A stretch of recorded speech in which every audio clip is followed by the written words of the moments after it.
গল্পগুলো সব মিথ্যে ছিল, বুঝতে পারিনি আমি। মিথ্যে স্বপন দেখিয়ে কোথা হারালে ওরে চলো না মুই। বুকে জড়িয়ে কেঁদে বলেছিলে আমায় ছেড়ে চলো না মুই।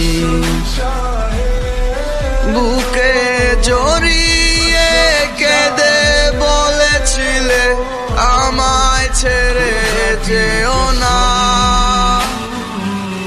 কোথায় গেল তোমার মিথ্যে কান্না, এখন কি মনে পড়ে না? এ কেমন ভালো। কিছু কি হলো? আসলে তোমাকে কিছু কথা খুলে বলা দরকার। সবকিছুই তো শেষ হয়ে যাচ্ছে বাইরে। কি বলবো বলো, ব্যবসায় লস হওয়ার পর থেকে পার্টনাররাও সব দূরে সরে যাচ্ছে। এদিকে ব্যাংকের প্রেশার আর নিতে পারছি না। টাকা পয়সা গয়নাগাটি যা ছিল সবই তো শেষ। তুমি না হয় একটা কাজ করো, কিছুদিন তোমার বাবার বাসায় যেয়ে থেকে আসো।